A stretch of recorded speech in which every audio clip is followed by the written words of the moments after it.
connection between money and mass psychosis. I just put all this freaking blood, sweat, and tears.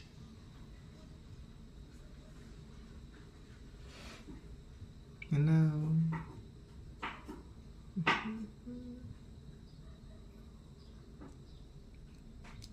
Nice to meet you.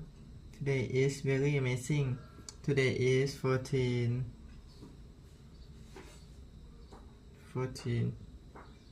January 2025. Floating it, up a channel to the side of a pyramid. And I totally believe that's how they did it. They actually used hydraulics to construct the pyramids. It makes I haven't seen that actually. I've always seen them rolling them on the logs. How were the hydraulics constructed?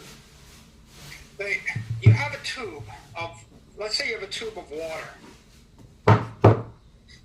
If I put something in the bottom of the tube that's lighter than water with a float attached to it, I put a rock with a float. Maybe you take animal skins and you blow them up with air.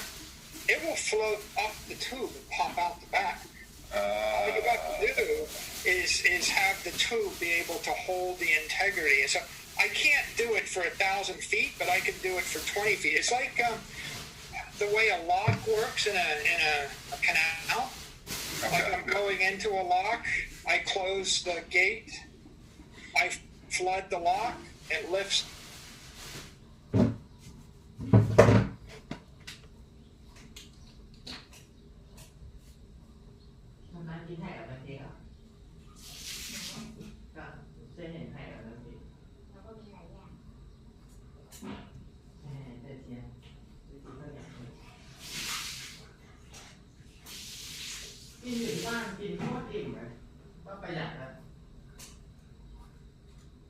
Nhìnไป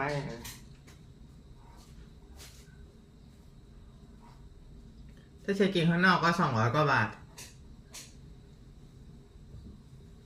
200 กว่าบาทแต่ถ้าเอากล้วยไปด้วยสักวี2 วีเลยนะตีพอดีก็ประหยัดมาได้ครึ่งนะแต่ว่าถ้าพกไปครบเซตก็ไม่ต้องกินข้างนอกเลย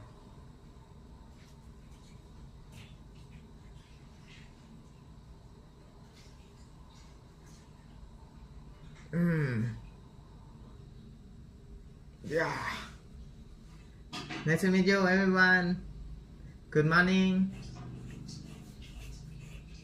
Nice to see you today. Today is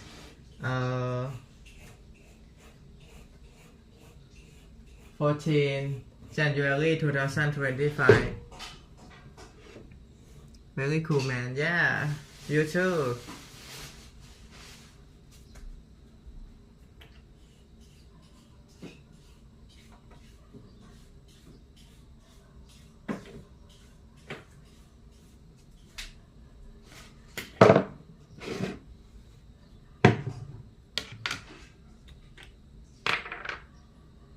This is my morning routine.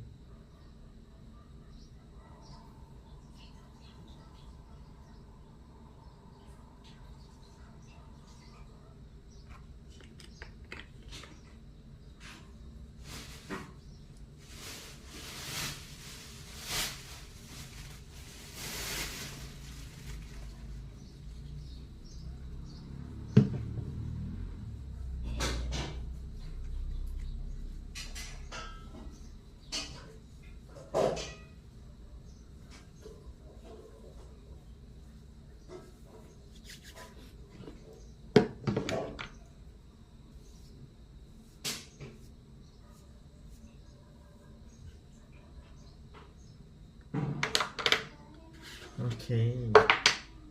There you go.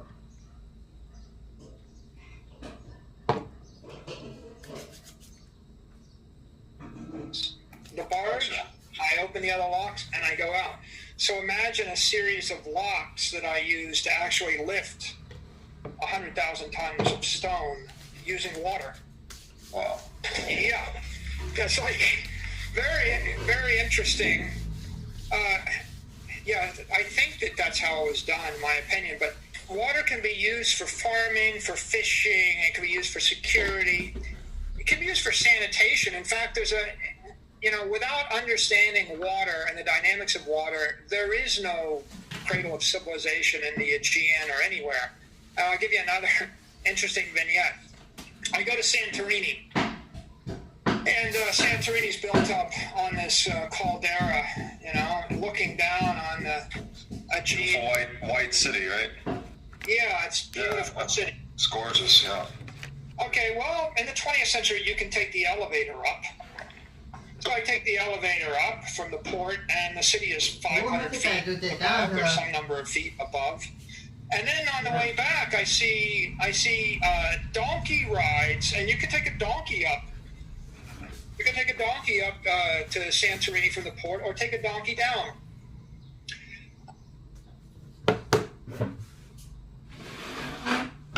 I will measure my shell.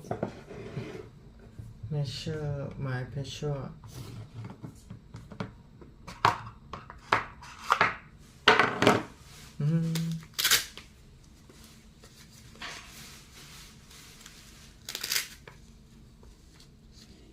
Okay, let's go.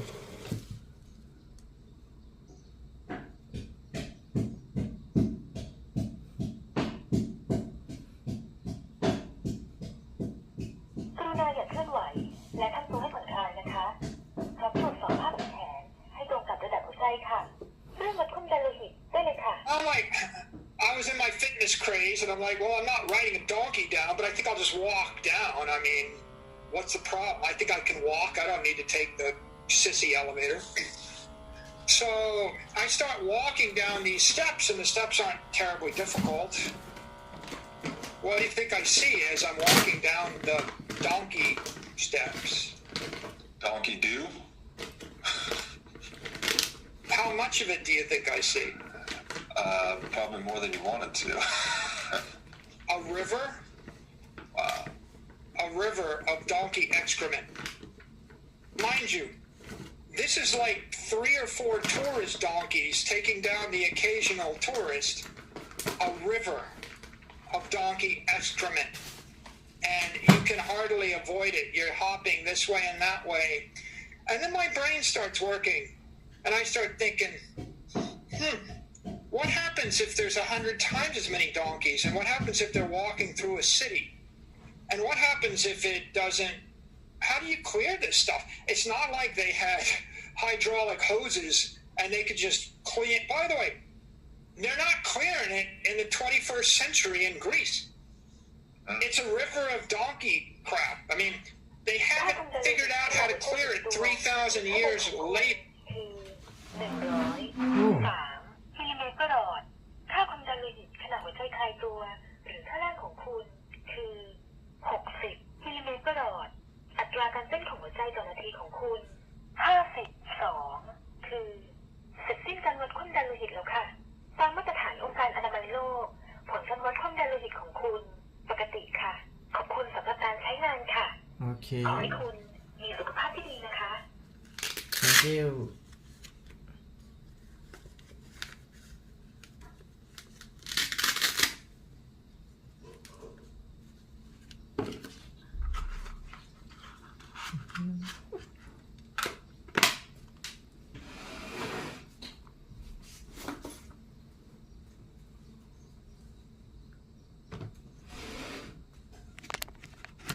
Okay, I will share my course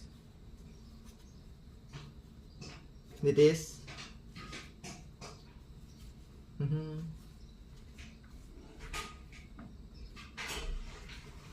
Oh.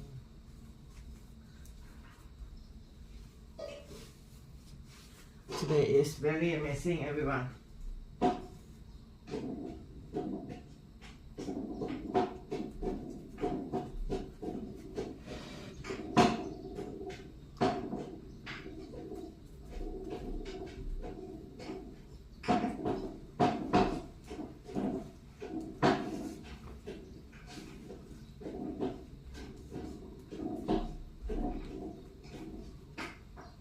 I will wear this jeans and shirts.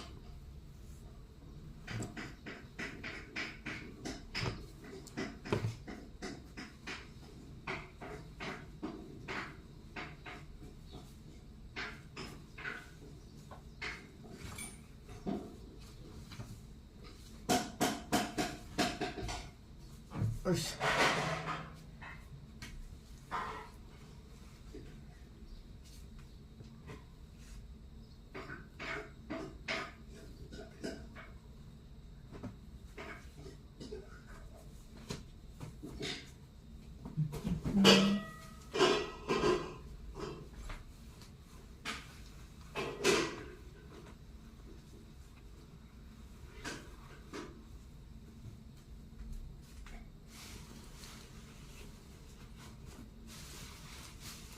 to meet you, everyone.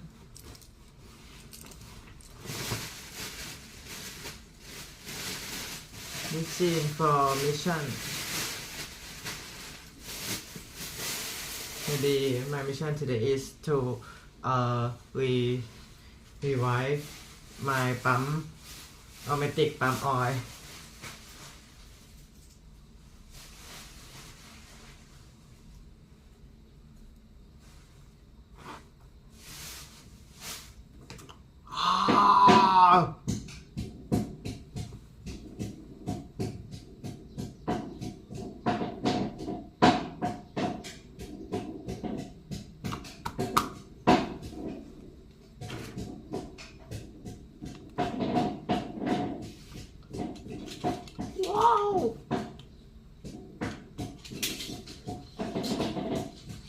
My girlfriend make my breakfast to me. Hello man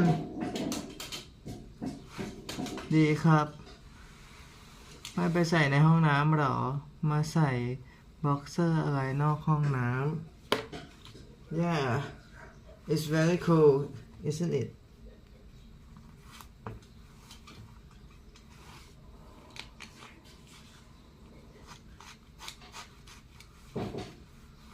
Okay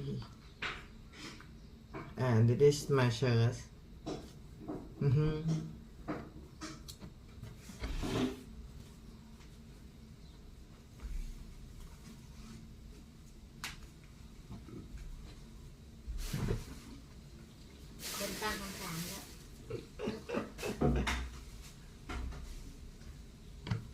Okay time to make breakfast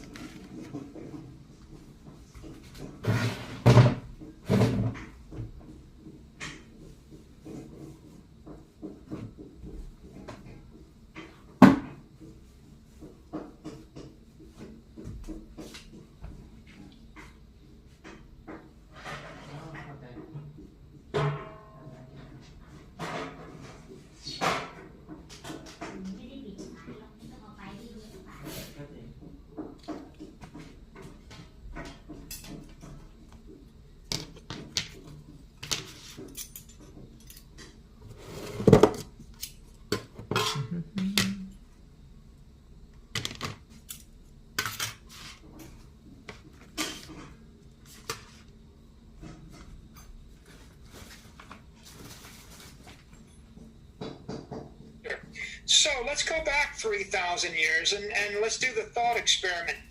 What's it like to live in a city using animal power to move stuff around? Dirty place to live. Awful, but also unsanitary. I mean, fly-infested, typhus-infested, typhoid, germ-infested, and then when it gets dry and this stuff desiccates and it blows through the air, you're going to be breathing it, smelling it. It's going, it's just going to be awful. So, you want to drink it and eat it? Okay, this is not just a matter of creature comfort. You're going to die. You can't actually bring together a bunch of human beings unless you work out the sanitation problem. And it was then and there that it dawned on me very viscerally. There's a reason why all the streets in Mykonos are so narrow that you can't get a horse or a cart through them. They're walking cities. By the way, there's a reason that equus and the equestrian class were the Roman knights. The knights were the equestrian class, and what it meant in ancient Rome was the top 1%, or the top 0.1%. The nobles of Rome were the equestrian เอากล้วย class. ที่หวนหายไปไหนอ่ะ What it meant to be rich and powerful was you had the right to bring a horse into the city. Nobody else could. The problem was not they couldn't afford the horses. The problem is if they allowed anybody to bring a horse into the city, it would be so unsanitary as to render the city uninhabitable. So most ancient cities, if you wanted them to work, you would have to have them human powered. And now you've got this dilemma of how do you move goods around? Tell me, how do I move things around cleanly? I need a clean energy source that is not going to foul my sanitary system. It's not going to actually kill me. And of course, it's a boat, right? What do you want? You want 25 cities with ports on an inland sea with at least a season, six to 9 months a year, where you can cross from one point to another point without being dashed and killed on the rocks. So you need a fairly mild sea, but you have to have water, because if you have the same 25 cities on land and you're going to use horse or animal power in order to move goods and services back and forth, it's just so dirty, right, so unsanitary, that your civilization's probably not going to get off the ground. And so the Mediterranean was ideal for this, it sounds like. The Mediterranean is the perfect ocean, because you can oftentimes navigate without leaving the side of land. It's hard to get too lost. There's a lot of ports. Very placid, relatively. And there's a lot of stops. If you look at all of these empires, the Phoenician Empire, the Roman Empire, the Venetian Empire, the British Empire, if you actually tour all the great ports in the Mediterranean, all the really good ones, the story goes something like this. Like maybe you go into Bonifacio in Corsica. Well, in 1000 AD, this was a Phoenician port. And then the Greek Empire came along and it was an Athenian port, 500 AD. And then the Carthaginians kicked them out and it was Carthaginian port. And then the Romans kicked them out and it was a Roman port. And then after the Romans fell, the Venetians took this over, this Venetian port. And then eventually it became a British port, Like, that's the story of Malta, that's the story of Corfu, that's the story of lots of different ports in the Mediterranean. And the reason why is if you want to dominate the Mediterranean, you need to have a port within 1 or 2 days sail that you can hide in whenever the mistrals blow. And if you control that network of ports, when the weather goes bad, you go into the port and your ship doesn't get sunk. And if you don't, and you're like a week away from a port that's friendly, and the weather gets bad, you get dashed against the rocks and you just die. And that's the end of it. And so these are all nautical networks, and they're all based upon terrain. And the Mediterranean was a good crucible for the beginning of a civilization. And when you put together, the incredible power of hydraulic transportation, and then you consider the consequences of not having it, you realize you can't really develop the economic density. We haven't touched much on agriculture. We could, but the general theme is the same, right? When I drop you and you find a fruit tree, you're not going to go, oh, duh, there's a fruit tree in this clearing. I'm going to walk 18 miles to the place where I can find a different fruit bush, and then I'm going to walk 5 miles back to the place where the fish are. You're going to actually pick up the fruit tree and plant like 100 fruit trees next to your fishing pond. Right. You're not stupid.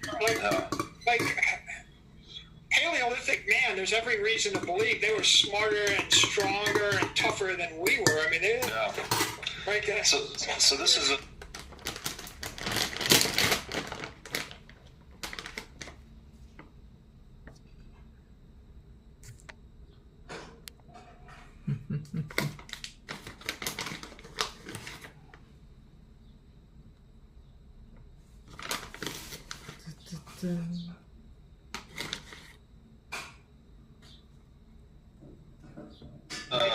It's around. I think it's a great point that all of these inventions are leading towards increasing economic or energetic density, and that's what actually provided the bedrock on which to build a civilization.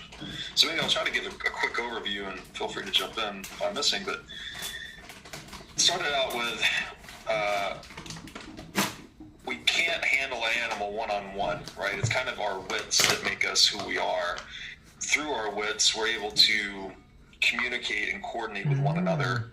One thing we didn't get into is kind of the Yuval Harari Sapiens thesis, where he says that man came to dominate the world because we can tell and believe stories. Like, we're actually able to abstract and represent reality in symbols, and that's what gives us the ability to make tools and so on and so forth. But so with those strategies that are often cooperative, we've energized them with fire as kind of our base. I guess we're harnessing the energy of the world and ancient sunlight through using fire. And then the other interesting thing about fire is that it actually accelerated our own evolution, right? Our cognitive development was increased because we're able to liberate more calories from food and whatnot. And then also gave us the ability to make harder, stronger, better tools, I guess you would say too, in terms of metalworking. And then we could talk about, and I think that's a great point too, is that mankind actually changes his own course of evolution through the conscious decisions we make. Like, the tools we make in turn make us, which I think is a really interesting point to touch on later as well with money. And then we had missiles, right? So we could actually take advantage of our visual acuity, which is something unique to people, and our dexterity, and actually hunt animals at a distance and hunt them on a terrain that was advantageous to us. And then we had to tap into water, right? Because we are water, first of all. Like, humans are 70% water. We have to consume a lot of water very frequently. I think that's the quickest way to die, right? It's like oxygen first. We have to have that most frequently. Water second. 3 minutes without air, 3 days without water, 3 months without food. Exactly. And I've read too that people going without water actually... It's without air, 3 days without water, 3 months without food. Exactly. And I've read too that people going without water actually cry tears of blood. It's one of the symptoms that makes your eyes bleed, which is just interesting. And then, so not only is water clearly this life-giving substance that we have to, have access to fresh water and be able to implement it into our agricultural systems and whatnot, but it's also a tool for overcoming gravity, right? So we could actually construct larger scale structures and conduct commerce kind of at scale. So I think that's a great first principles view of what makes us unique. And we got to do all that to get to the Iron Age. Yeah. And we come back to this issue of being harder, right, and being stronger. We harness that fire and we start to work metals, and we move into bronze, and we move into iron. And I think the Roman Empire is a great model for the way that human beings interact with technology and the way that they interact with a competitive world, and become both anti-fragile and get harder, smarter, faster, and stronger. Yeah. And this same thing was going on in other parts of the world, but I'll focus upon Romans for a bit. You go read Livy's History of Rome, and he writes about the Roman Republic had 700 years before it even went to empire. And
อือฮึ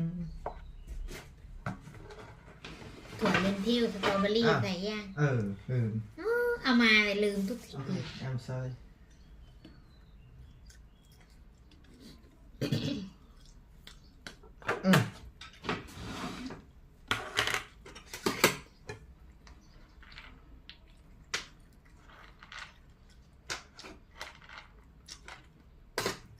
หนาวแล้วไม่อยากออกจากบ้านเลย อ่ะ อยากนอนห่มผ้าห่มอยู่บ้าน อ่ะ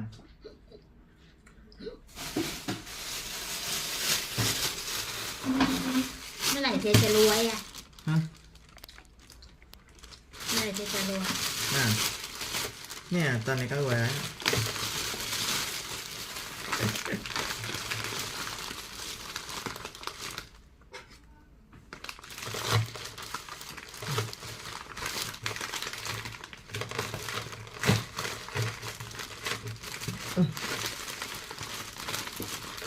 นี่แหละมึงต้องเอาออกไว้ให้มันละลาย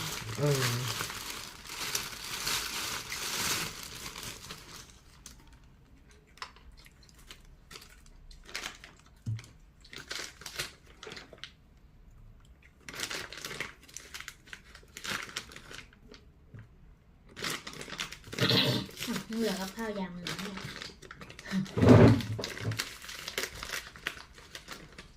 โอ้ย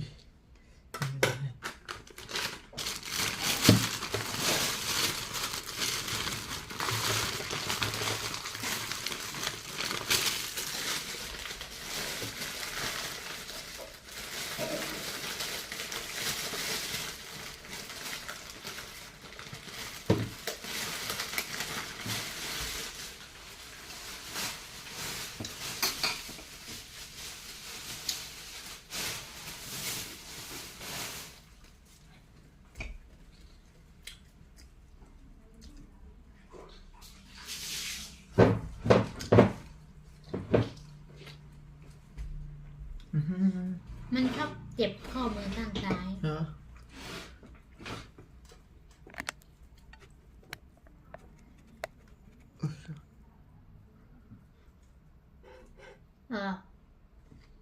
We started with this idea of Roman politics.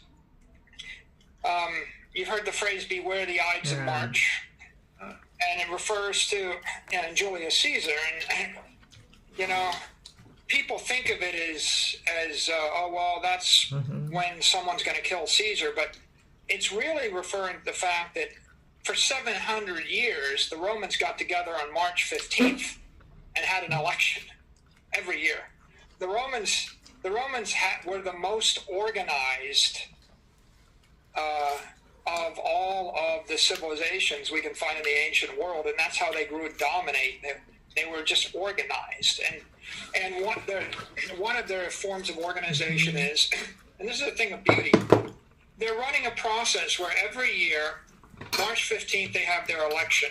They appoint 2 consuls. They appoint all their officers. The consuls then, they conduct about 2 weeks worth of religious ceremonies. They all worship. They appease the gods. They're getting psyched up, right? They're reminding themselves that they're unique. They're celebrating. Simultaneously, they raise an army. They train the army. We go from March 15th all the way through to May 1st, 6 weeks. In those 6 weeks, they get organized, celebrate, get excited, wait for a good omen, and they're really getting ready. And then the campaigning season starts, May 1st. Everybody who knows anything about Europe and the Mediterranean knows the weather gets good on May 1st. The problem before May 1st, it rains, there's storms. If you set out to sea or you set out across terrain before that time period, if the cold doesn't get you, the storm's going to get you, or your ship's going to sink or something. It's, ultimately, right, in the history of all these wars, more people die from natural causes than they die from bullets of the enemy or from the enemy. So the number one danger is nature's going to kill you. So the Romans basically did summer campaignings. And so May 1st, they start the campaign. That goes through June, July, August, September. All good months. If they're still fighting something, maybe around October, they wrap it up. They go into winter quarters by November. November, December, January, maybe they have a November, but certainly December, January, February, that's winter. They're not doing anything because the elements are a much bigger threat than the enemy is. and if you know anything about the Med, you can't navigate the Med in the winter. Like even in the modern day, it's no one would want to go yachting in the Med in the winter. It's just not comfortable. You get storms. Weather is very uncertain. So all this time they're resting, they're recuperating, they're regrouping, they're politicking. You can imagine. They're discussing with each other who's most suited. That guy's long in the tooth. That guy's lost a step. This is the up-and-comer. You support me, I'll support you. They're working through that consensus back in Rome, and they're remembering what it's like to be a Roman. And then along comes March, and then they decide who's going to do what. And everybody gets, you're going to be a tribune, you're going to be a consul, you're going to be a governor. Let's put in place the administration. And they're always rotating, and they go and they do it again. Yeah. And if they send off the best and the brightest, and the guy takes an arrow in the back and he dies, well, next year there's another guy.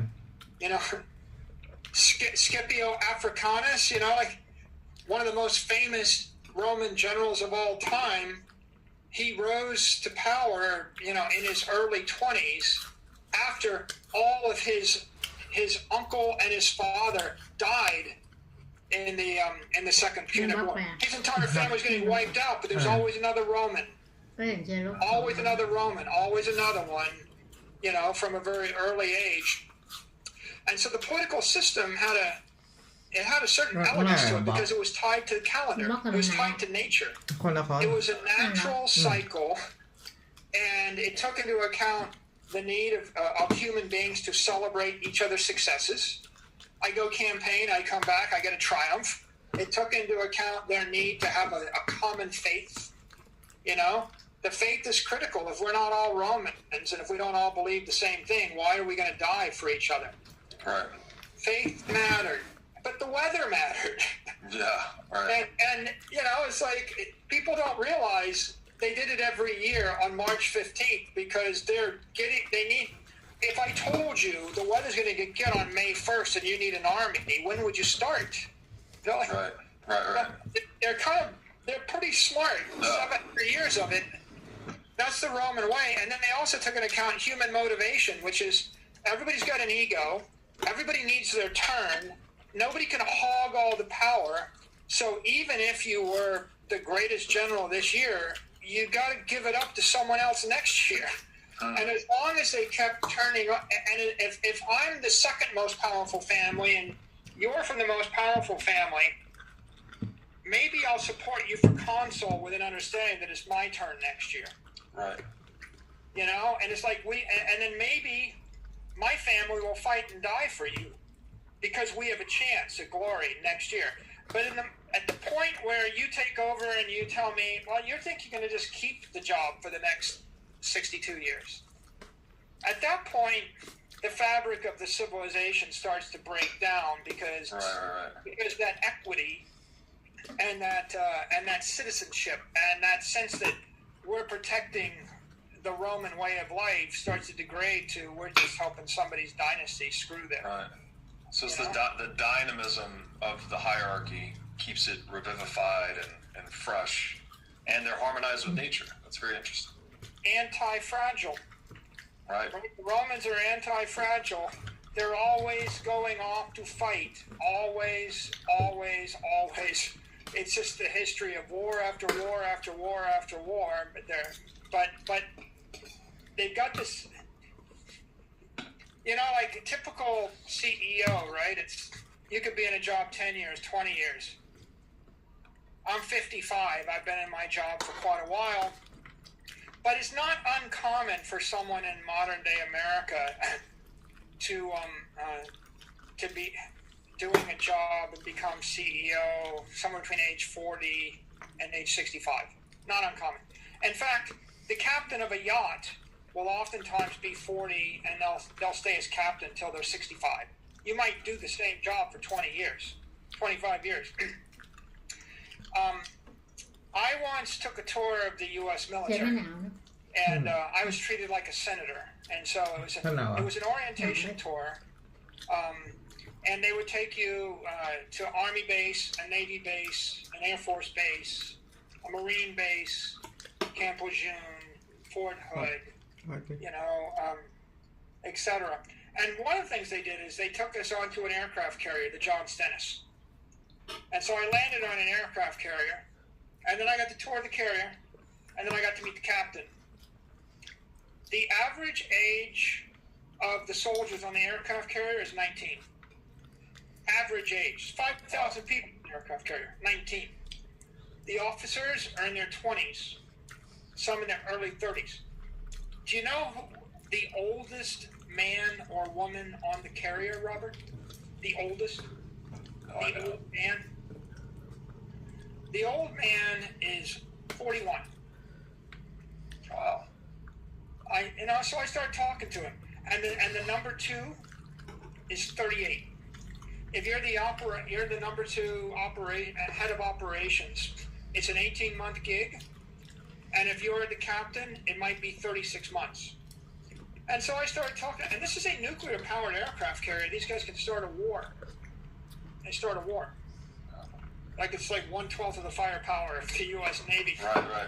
You can take down all but like 3 countries in a heart. Maybe you could take down any country in a heartbeat. It's a pretty important job, Robert. Right. Wouldn't you say? Right. Absolutely. So I said to him, "So tell me your path to get here." And he goes, "Well, I went to the Naval Academy, and I did this for a few years, and every เพราะว่ากินข้าวเร็ว 1 to 3 years, I moved to a different command, and I finally made it as a XO number 2 officer like 2 years ago, and I got promoted 6 months ago, and I'll have this command for like 24 months or something." And I said, "Well, let me get this. So there's only like 12 of you, right? So you're one of the top 12 most talented officers in the entire Navy. Like, how many people in the Navy? Hundreds of thousands of people in the military.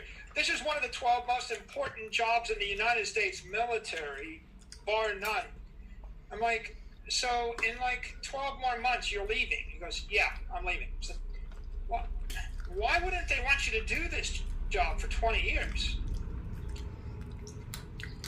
Like, you could start World War III. I mean, like, why would you take the risk of like changing and putting someone else in the job? What if they screw it up?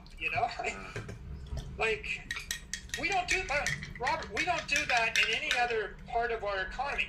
We don't actually put 40-year-olds with term limits of 36 months in charge of cities, states, countries, companies.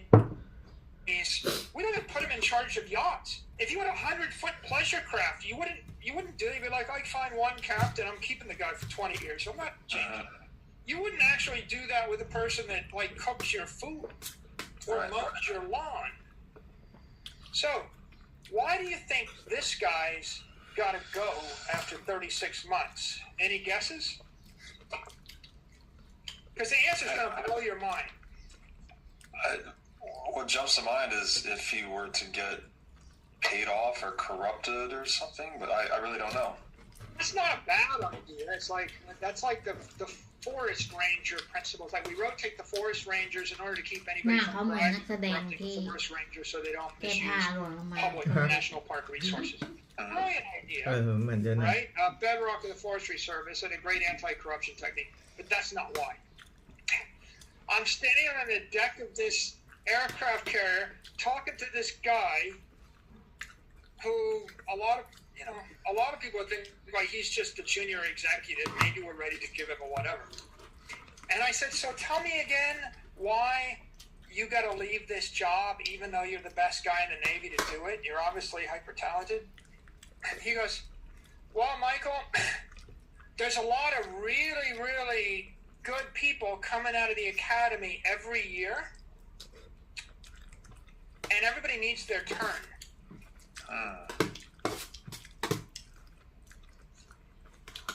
Everybody needs their turn. You're talking about a 21-year-old lieutenant coming out of the Naval Academy saying, these people signed up to commit their life and their career and potentially sacrifice their life to be a Navy officer. And at the pinnacle is their hope that they could be the captain and have their own command. And at the pinnacle of that is captain of an aircraft carrier. And if you want people to love and fight and die and cherish your institution, you got to get out of the way and give them their chance. I mean, everybody needs their turn. And you start thinking, maybe we overestimate ourselves, right? This is why, again, a decentralized organism like Bitcoin is superior to a company because, as Charles de Gaulle said, right, graveyards are full of the tombstones of indispensable men. Right. Yeah. Right? It's like... This makes me think too, 100%. This makes me think too, as a kid, there was this notion that anyone, I grew up in Tennessee, but anyone could be president. Anyone could be the American president. Now that may be kind of silly and not actually the case, but that notion seemed to give people, at least kids, this motivation to really want to be patriotic and part and parcel for their country. So it seems like something about the possibility of achieving the highest level within an organism or organization sort of gives people maximal motivation or something like that. There was a time, like, there's a certain pride in being a naval officer if you believe when the head of a carrier looks at you when you're starting your career and says, you know, one day you'll have your turn in this. Yep. You and I are comrades. You're as good as me. You're the future of the Navy. Right. That's what will cause people to lay down and die for you. Right? That's inspiration. That respect. Yeah. And that's what the Romans had in those 700 years, the height of the Republic. It's, you're a Roman first. This year, maybe you're under the command of, you know, your family's number one adversary. The next year, that'll be your command. Right? And that's the Roman way. And there's a certain submission to nature and to the will. The organism is greater than any one individual, any one family. And it's continually refreshing itself. We have to have a constant flow of new talent, new leadership. Someone drops the baton, someone else picks up the baton. That's what made the Romans great. They suffered no kings among them. Right. If you look at the Second Punic War, and then I think maybe it was the Second Macedonian War. Eventually, the Romans went to fight against, like, I guess, Philip of Macedon. He was a king, and he had an awful son, and his one son got fighting with his other son and convinced the father to murder the second son. And then the father realized that he'd made a mistake because his first son lied to him. You know, and the father was a nutcase, crazy guy, and the son was kind of crazy, and it corrupted the entire society. And the Roman consul was just the most talented general, and he knew that, you know, the way it worked is his officers were from every other competing family in Rome.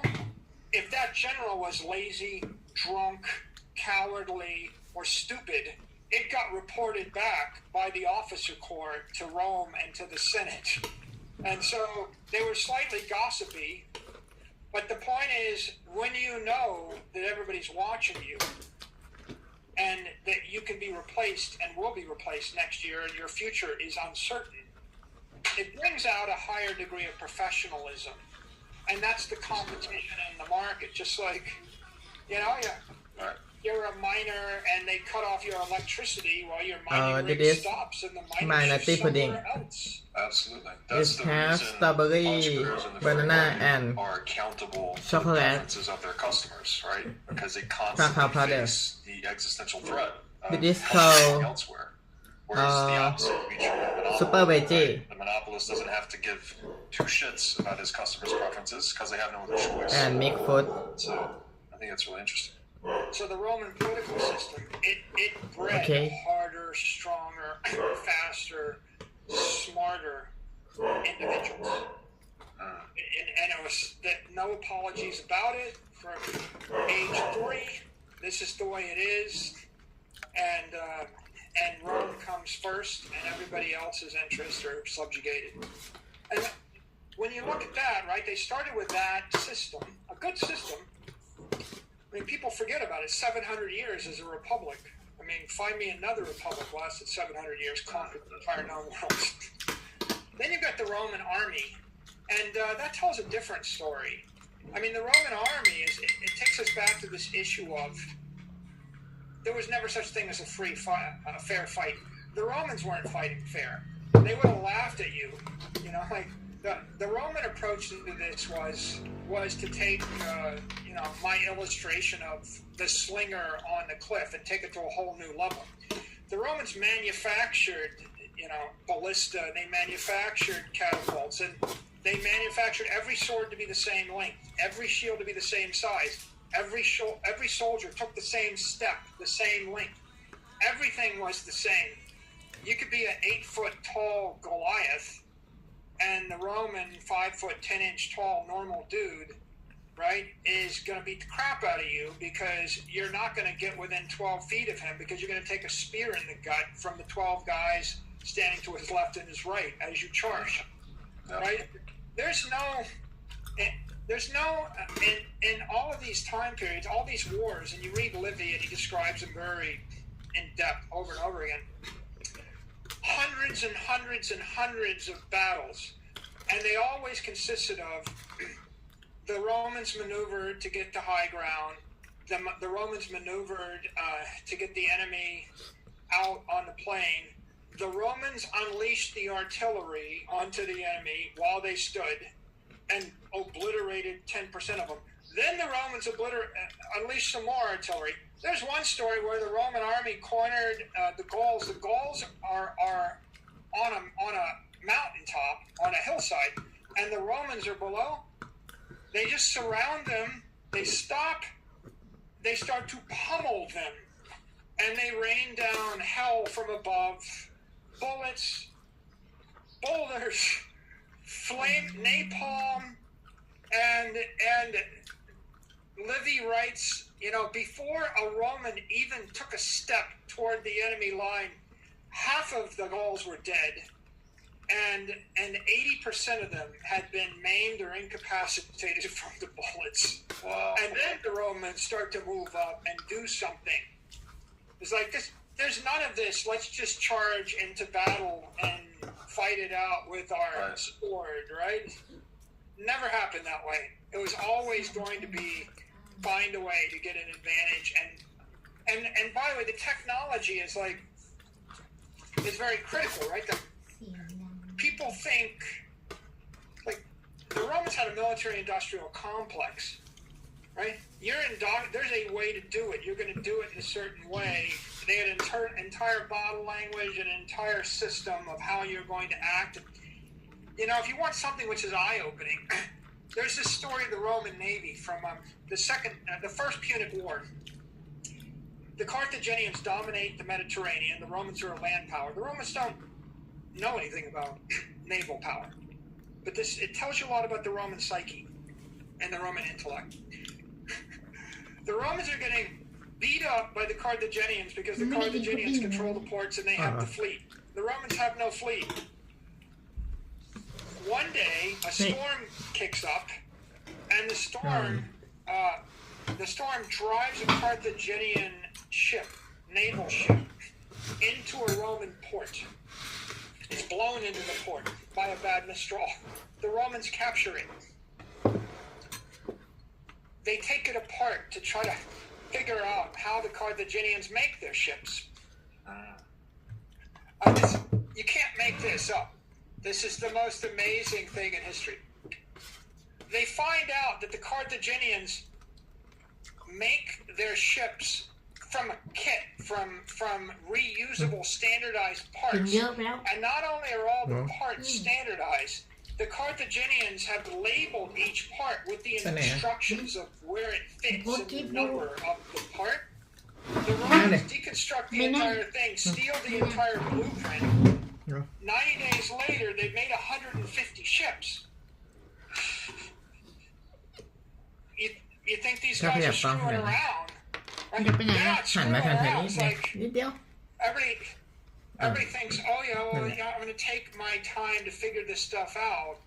Now, war has a way of quickening your time, your activity. Bam, I'm losing. I find a ship. That's the DNA. That's the formula of the ship. 150 ships. To make a long story short, the Romans win the First Punic War, and they vanquish the Carthaginians, and they become the naval power. And, of course, it's not that the Romans invented everything. It's just the Romans stole every good idea from every civilization, from the Greeks, from the Carthaginians, from the whatever, that they crushed. And because they lasted, วันนี้ทำเยอะไป we're ปะ able to read their ทำเยอะ histories. นะ ก็เปิดเทอม But, it kind of blows your mind when you think that in 500... By the way, you think the Carthaginians invented that? Maybe they stole it from the Phoenicians. Right. No. But, 500 BC, if you want to win wars, you don't just make ships. And you don't just train hard. And you don't just make... You don't make wagons, right? Roman roads. The Romans had standardized parts, a standardized gauge for a wagon wheel. Every Roman wagon rolling on the road is carving ruts in the road. That gauge has to be standardized. You can't just make any wagon. You have to make it exactly the same. จักรวรรดิโรมัน This is for all those people that believe, that ไม่กินน้ำมั้งนะ toil in ไม่อ่ะ ไม่ได้เขาก็ standardization. พูดอย่างเดียว Well, that Roman wagon gauge eventually became the standard width of a railroad track in Europe, and then eventually the standard width of a railroad track everywhere.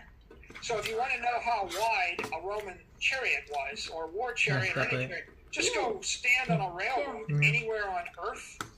The Romans gave that to you. And the reason why they did it that way is because if you build wagons with different gauges, they fall in the rut, they snap the axle, and that's death. Yeah. So it's like Henry Ford said you could have it any color as long as it's black. No, you can't have it any way you want it. You take it what you can. By the way, it's not that every civilization figured this out. It's just that every civilization that insisted upon doing it in a different way with different bells and whistles. ที่เขาเขียนไว้ข้างๆนะ Right. And there's an analogy to this in the Bitcoin world too. When you come up with a different feature and it's like it would just be 10% better. If you made your wagon 10% wider, it would hold 20% more, and you would need 10% less, and your transaction cost would be less, and your whatever. I think it's better. It points towards path dependence too, right? Like the fact that a technology already took a certain path, it kind of has an inertia, right? An inertia that's carried with the gauge of a wagon wheel to the width of a modern rail. And I thought it was interesting too how you pointed to the civilizations that went out, the Romans or the Carthaginians are the ones that study their history, right? So they're actually gleaning insights from civilizations that had come before them, which again kind of harkens back to that Yuval Harari concept of our ability to ไปดูตอนไหน abstract our แล้วไม่รู้ language หนังที่ into เขา symbols like language and whatnot, and pass ตัว it ใหญ่ๆ from อะ generation to ที่ generation. ผู้หญิง Such ที่ that เขา the รัก most ของเรา successful เขาจับ strategies ไป take งั้นเยอะ advantage เขา of โมโห collective awareness up เขา until ตุย that ตัวเอง point. เขาจะไปช่วยแฟน Versus เขา trying to just do something from เขาโม scratch โห on เขา your own. Like we all stand on the shoulders of giants, so to speak. นะ Those, มันจะดูเธอทำไม those roads were the logistics network of the Roman Empire. And if you can move goods and services, and if you can move armies faster inside your borders than your enemies can move inside their borders, right? Then you're gonna win, right? You've got a major advantage. And of course, มังมี่หน้าตาจะเป็น if อย่าง everybody นี้ lays down a railroad track that's a certain width, and you come up with an McNee. idea for a car that's got a Jackfruit. different width, who are you going to sell it to? มังมี่ แจ็คฟูด Right? McNee. People talk about protocols. แจ็ค being ฟูดน้อย important. คนที่เขาจะรู้นี่29 คนนี่รู้แจ็คฟูดไม่กี่คนหรอกรู้มังมี่นี่รู้เยอะเนี่ย Probably weren't the รู้ได้ไง first protocol รู้ดิ either. อ่า But the point is, protocols แต่ matter, คนดูอะ and there's- ใครรู้อ่ะ it's arrogant. อันนี้คือหมักมี่ Right. ผมจะเรียกอะไรนะ I'm sure that, แจ็คฟูด the Egyptians had protocols to ใครรู้ build หมักมี่ pyramids. กดหนึ่งมา Standard ใครรู้ size แจ็คฟูด and กด standard สอง widths มา and standard weights and measure. Those protocols matter อันนี้มังนัด a heck ใคร of a รู้มังนัด lot. And if you don't have them, it's impossible for people to cooperate. So money, we've talked about money a lot as being essential for civilization to cooperate ชมพู่แม่ and allowing us to, อันนี้กล้วยหอมประมาณ specialize. 10 ลูก But all these, Well, all quite a these number. other logistics protocols or military เวลาจะเอา protocols ช้อนเชียร์เล in อะ their ๆมา own ตักแล้วมัน way ก็นี่ไง equally important. มันทำให้แบบอาหารเสีย And I'll make one last point มัน on กินอันนั้นหลายอย่าง Roman engineering and น้ำมันรว aqueducts, ม right? The Romans, แล้วต้องมีซ่อม the จิ้ม Romans ผลไม้ understood the ต่าง importance of hydraulics, and they took it อย่าง to นี้ a แตงโม level. นี่กินไม่หมดนี่ก็นี่ They actually created aqueducts that would bring water from up to 70 miles away to a given city. There's a lot of coastal towns on the Med that are not inhabitable. I mean, the natural economic density is ทำเผื่อ really เย a อะเกิน function of the amount of water เรา per เห็น year. ตั้งแต่แกะกล้วยแล้วเป็นกอง So if the amount of water per year is based on rainwater, maybe you can have 500 people live in the city. And if you bring the aqueduct, it goes to 5,000 or 50,000. And so the economic density requires the hydraulic flow for sanitation and just to keep everybody alive. คือชีวิตนี้พอดีไม่เป็นถ้า So ขายก็เกิน engineering the roads, ไม่ engineering ทำให้เธออ้วนแล้วนะ the rails caused the entire Iron Age แต่ทำไมไม่บีบ civilization เอารัดทำไม was Mừng built. rồi. Ờ. Romans, if anything, they're engineers, มือเรามี and they elevated engineering above all. มีเลือดเนื้อเชื้ And อ เชิญเรา what is engineering? I mean, กินของ I'm an engineer. เออพิศาจ I think engineering is ว่าแล้วทำไมเธออยู่กับเชด้า an incredibly honorable, ethical, เราดูบนป่านั้น life-affirming profession. มันเป็นตัวประหลาด That the basic credo of the engineer แปลงร่าง is เป็นผู้หญิง I look at nature and I look at the Lắc mà nuốt đi. circumstances Ờ.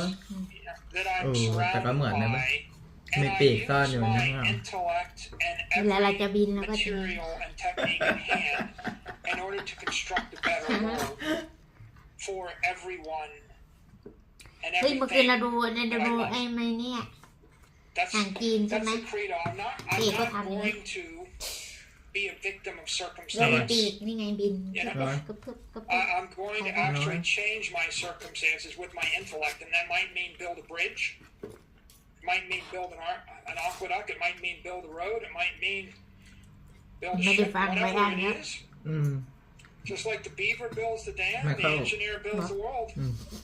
You know, look at any city where you take the bridge down and try to figure out how life changes. Hiện đại tầm And thiệt. it's งงไปหมดอันไหนไม่อันวันหนึ่งไม่อันอันหนึ่งไม่โค้อันหนึ่งแจ็คสันอุ้ย if we อะไร just, ก็ไม่รู้ if we just leave, That's not I'll me. leave you with one more And then video David. on Rome, and then we'll move on. I think Yeah. to the ท่าน dark นี้ฟังไม ages. เคิล I have a holding company. The holding company is called สุขภาพ Alcantara. ฟังไปก็ไอ้ And นี่ Alcantara is เรา based มันต้องปฏิบัติไง uh, คือเอาง่ายๆแล้วว่าถ้าอยากให้เหมือนใครก็ดูคนนั้นอ่ะ it's a Roman bridge. เรา It stood for ก็จริงไง 2,000 years. เราอยู่กับ And เชีย if ร์ you มาก go ก็เป็น underneath มาก that bridge, ก็ you'll จริง find อยู่ a Roman inscription in เป็นอะไร Latin. บ้าบอ Where นั่น the เอง Roman engineer, whose name is Thầy rồi đây là- Julius Lander, said, quote, ดูตัวเอง this bridge Đủ will thì stand tụi for em. all time. ใคร Unquote. จะไม่รู้ตัวเองเรารู้ดีที่สุดตัวเรา They น่ะ took their engineering คนอื่นนะไม่รู้หรอกเราไม่รู้ว่าเราบ้าเราก็รู้ This, แต่อยู่ที่ว่า I recall เราจะยอมรับหรือเราไม่ยอมรับ that Mm. the ถ้าคนบอกไม่รู้แสดงว่าไม่ยอมรับ I actually think Chẳng có thờ the ba à? Roman aqueducts, บ้าไง มันก็ there ว่า was เลยไม่ปกติ to give the Từ đủ có architect skin in pokati. the game, so to speak, that he would be ไม่ปก required ติหรอก himself or even with his ดู family ดี to stand beneath the aqueduct as the คือไม่ปกติ scaffolding. ตั้งแต่อยู่กับเชียร์ Right. So he knew it was his life, ดูดี possibly his family's life, on the line should his architectural abilities be incompetent. Right. So ๆเป็นหม these ดแล้ว people took ใครอยู่ใกล้ซึมซับจิตวิญญาณดูดพลังกินหมด a disincentive malperformance ก็เลยกลายเป็นอมตะ to take his profession very seriously. ซึมซับพลัง เดี๋ยว ของ เดี๋ยวก็เป็นอมตะ What came to mind is you're talking about Rome as being incipient to all these civilizational technologies and protocols we use. ให้ช่วยกัน Ultimately ช่วย led to นะ the downfall of Rome was their monetary protocol being compromised. Right? It was the debasement of the coin. I think started with Nero, and eventually led to the forking into the East Roman Empire. And their political protocols compromised. Yeah.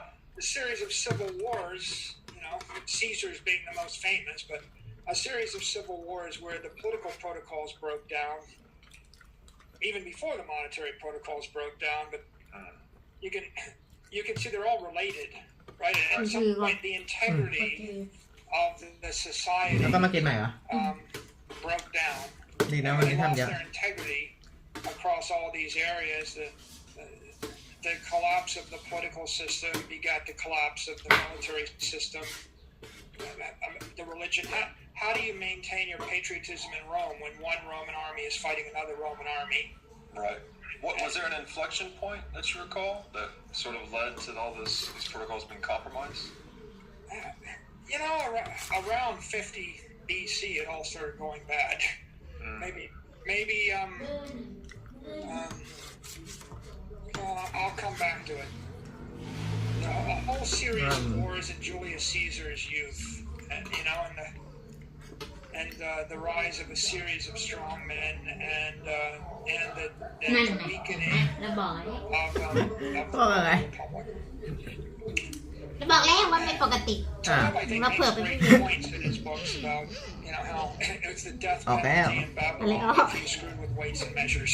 พุงออก Or ปิดไว้ if you're a builder and your house collapses, right? อ่า Some of your own โช family ว์นี่ dies. ต้องโชว์เหมือนเชียร์ They're อิ่มๆอยู่ definitely great skin in ทำไม the ต้อง game ทำท่าอย่างนั้น games, and they just นั่นแหละ skin in the game. มนุษย์ลิง Sorry. And they just remind you that in a society that respects natural law, right?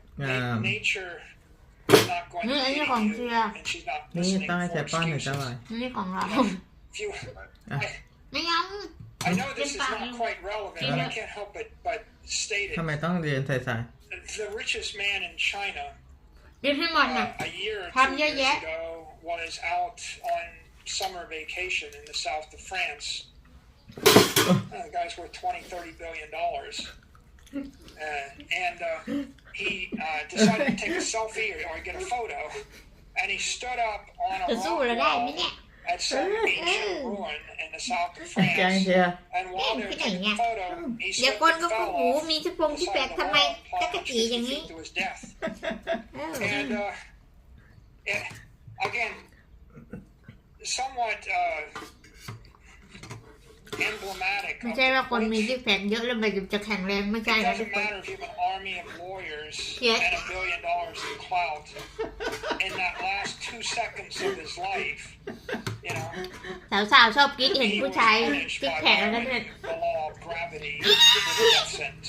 ไม่ That's right. That's right. อันนั้นก็มันเป็นการแสดง Gravity ชีวิตจริงนี่ดินั่นน่ะ the richest man in China out of 1 billion people, and he was sentenced to immediate death, no appeal, ขำ and เป็น split ขำเลย second แท้ for being careless.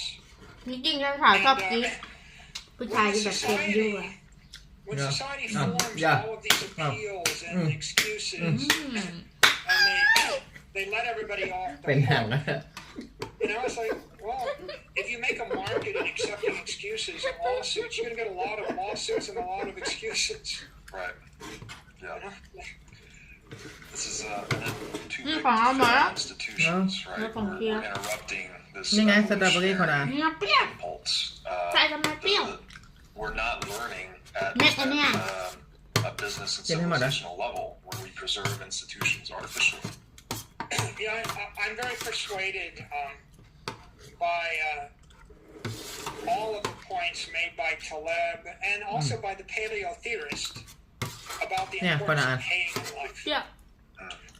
Pain is a natural teacher, and ไม่เปรี้ยว you เท่าไหร่ can learn a lot of น้ำมะนาว things เปรี้ยวกว่า via pain, right? You try to pick up a chair the wrong way, you ก็เรากินทุกวัน you เรา do กิน something แล้วอันนี้ไม่กิน the wrong fashion, and the pain is a feedback, and it's information. And when you try to cut off the pain flow through anesthetics or steroid shots or cortisone or QE or ทำเยอะเกินไปเต็มกำลัง or a bribe or however it is, you avoid paying the price and the consequences for your misstep. Right? It's try to suspend ยังไม่ได้ gravity. นอนจะ10 โมงเช้า Well, good luck with that, right? Right. If you could have suspended gravity, for $1 billion in that 1 second, how much other screwy stuff would have happened everywhere else in the world while that gravity was suspended? Right. Exactly. The damage would have been maybe 1,000,000 times worse. Yeah. Gravity is key. It's a good reason you can't compromise nature's protocols, right? And we should mirror that through natural law. อืม That would be the healthy approach, right? Yeah. That's the paleo theory. That's the theory of anti-fragility. That's the theory of Austrian economics and Right. capitalism properly understood, and Darwinian evolution and natural equilibrium. So how awesome was that, right? Michael's incredible. He's very deeply knowledgeable about all things history, tech, energy. I hope you found that conversation as fascinating as I did. And I got a lot of fresh insights from talking to Michael. And I love the initial introduction of there's never been such thing as a fair fight, right? So it's as if everything in nature is always trying to sharpen its strategy to figure out, a better, faster, cheaper way of doing things, namely getting food, reproducing, things like that. So I thought that was really interesting, and there's a nice corollary there between sort of ecological strategies that an animal uses and a business strategy, right? That's the nature of innovation as well. So I came to see evolution and innovation as things that are very closely connected. Evolution being kind of the organic form of innovation, or innovation being the inorganic form of evolution, which I thought was super fascinating. And it's fascinating to me that thinking is what makes us the apex predator, right? It's our ability to run these simulations of future action, right? We can actually spin up avatars and other elements of a situation and think through them before we actually execute. And we can also communicate about it with one another. So we can out-coordinate other animals, right? So even though we may not